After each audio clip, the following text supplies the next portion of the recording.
The Lord be with you. And with your spirit. A reading from the Holy Gospel according to St. John. Glory to you, O Lord. Among those who went up to worship at the feast were some Greeks. So these came to Philip, who was from Bethsaida in Galilee, and said to him, "Sir, we wish to see Jesus." Philip went and told Andrew. Andrew went with Philip, and they told Jesus. Jesus answered them, "The hour has come for the Son of Man to be glorified. Truly, truly, I say to you, unless a grain of wheat falls into the earth and dies, it remains alone. But if it dies, it bears much fruit. He who loves his life loses it, and he who hates his life in this world will keep it for eternal life. If anyone serves me, he must follow me, and where I am, there shall my servant be also. For if anyone serves me, the Father will honor him. Now is my soul troubled, and what shall I say? Father, save me from this hour. No, for this purpose I have come to this hour. Father, glorify thy name." Then a voice came from heaven, "I have glorified it, and I will glorify it again." The crowd standing by heard it and said that it had thundered. Others said, "An angel has spoken to him." Jesus answered, "This voice has come for your sake, not for mine. Now is the judgment of this world. Now shall the ruler of this world be cast out. And I, when I am lifted up from the earth, will draw all men to myself." He said this to show by what death he was to die. The Gospel of the Lord. Praise to you, Lord Jesus Christ. Dear friends in Christ Jesus, I'm sure this is a very familiar passage to all of us. We have heard a lot of times the quote of Jesus saying this verse, "Unless a wheat of grain falls onto the ground and dies, it remains as it is. Only when it dies, it produces fruit." Now actually, ask yourself, the grain of wheat, when it decays, it doesn't die. It transforms.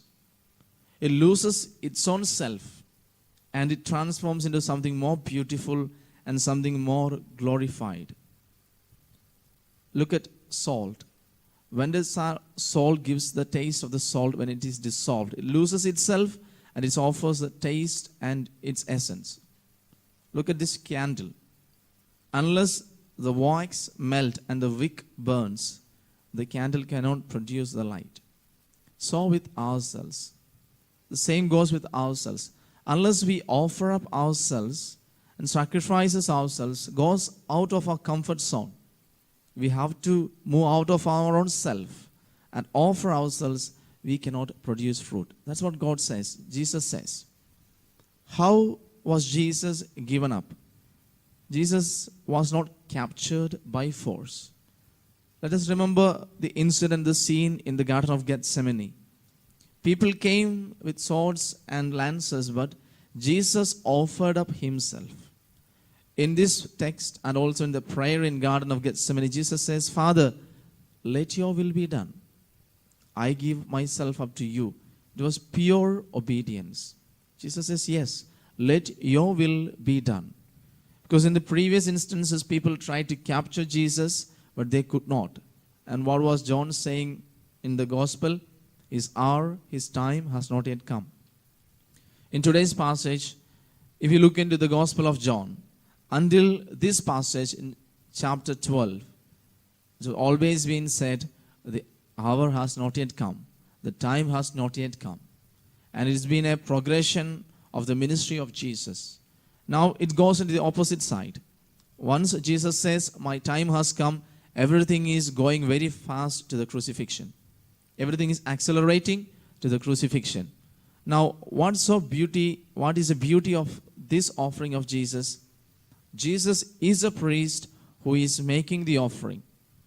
He is a priest. And again, he is the lamb who is being offered. He is the lamb who is being offered. Now, if this offering has been by force, it would not have been a pure sacrifice. The beauty of this sacrifice lies in giving up oneself. He offered himself, Jesus offered himself in pure obedience. Why? It was through disobedience that the human race lost its grace with God. And Jesus Christ restores that obedience back and restores the relationship of humanity with God. Let us take that into our heart. The obedience that was lost was restored by Jesus. And through what? Through his commitment, through his self-sacrifice. That's why he says, a grain of wheat to be transferred into a plant, a seedling, a sapling, it has to decay itself. It has to lose its outer shell. It has to decay and it has to grow into something more beautiful. Take our own lives. We all have made commitments. I have a commitment as a priest, as a person. I have a lot of commitments. You all have commitments. In your families, in your workplaces, in your places of studies, you have made a lot of promises. You have a lot of commitments. If that commitment has to be beautiful and come to fruitful, you have to let go of your own silly desires. And I say, okay, I will give up myself fully for this purpose. I will sacrifice my wants, my desires, and I will offer up myself so that I give up myself fully to this commitment. For a father, to be a father, he has to very often let go of some of his own aspects. He has to give up himself fully to the family and to the children. Only then he can be a good father. Same goes with the mother. A mother sacrifices a lot of her dreams and desires for the sake of her children. That's the beauty of our whole human life. To offer ourselves fully to God and to others brings the full purpose of our human life. Let us look into our daily life. Do I sacrifice myself? What does that mean? Giving up my desires, my wants, and offering it up for the service of others and for the good of those around me. Moving out of my comfort zone. Moving out of my selfishness. Moving out of my ego.